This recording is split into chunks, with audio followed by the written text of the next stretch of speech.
Rahmatullahi wa barakatuh. My question is about a hadith. It is in Abi Dawud, where Salama, may Allah have mercy on her soul, she said that women should, in the prayer, would wear a veil and should wear a shirt that is long enough to cover her feet. And this hadith is graded Daif Mawkuf by Albani, may Allah have mercy on him too. And I personally believe that covering feet while praying for women is mandatory, but sometimes people come and ask me, why are you doing this? Then when I say them that this is mandatory by some, sorry, uh, this is mandatory, and I show this hadith, they say that this is daif and they don't believe me. Now I want to know why we believe that this is mandatory when the hadith is weak. Is this the only hadith you know of? Yeah. Okay, let me check, because I am not a hafiz who can memorize these. The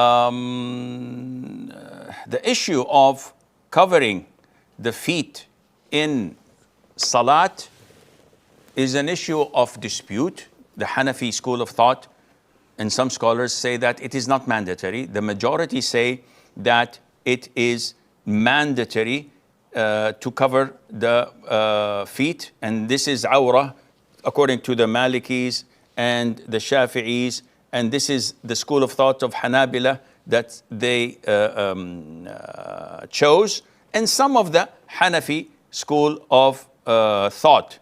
Now, whether the hadith you're referring to is authentic or not, I don't know, because I have to check the authenticity of it and what the scholars have graded it by. But definitely, it is not the only hadith.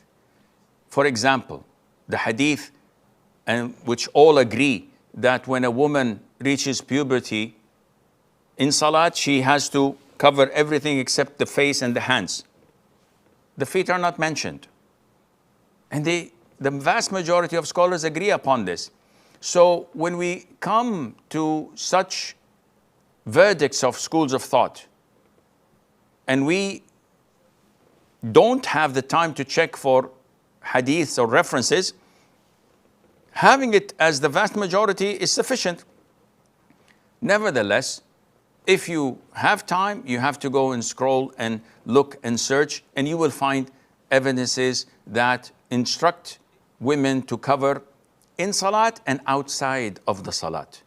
Because if you say that a woman's feet are not to be covered, what we notice today in the haram, we see this. We see women walking with their shin exposed, not only their feet. So is it only the foot itself to the ankles, or some of part of the leg as well?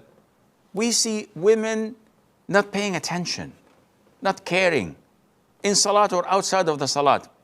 This is why we say that we have to go and choose what is safer for a person. Whenever, and this is a side note, whenever we talk about covering the face, is the face awrah or not, we say to them, look around you. Countries that used to cover the face had no problem with fitna of tabarruj, showing the hair, showing the neck, showing the arms.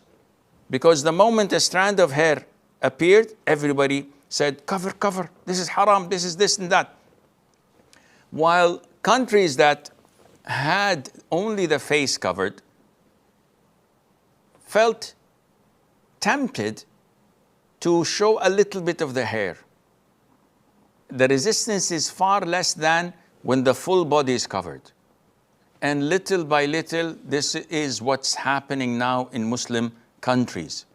Women now, in even conservative countries, don't care about covering their hair, their necks, their part of their chest, their arms. They're adorning themselves, makeup. Is this Islam? Nobody dares to say, no, it's not Islam. But at the same time, everybody's doing it. So this is why Islam surrounds the areas of haram with lots of high fences. If you pass one, you'll find another one, and a third, and a fourth.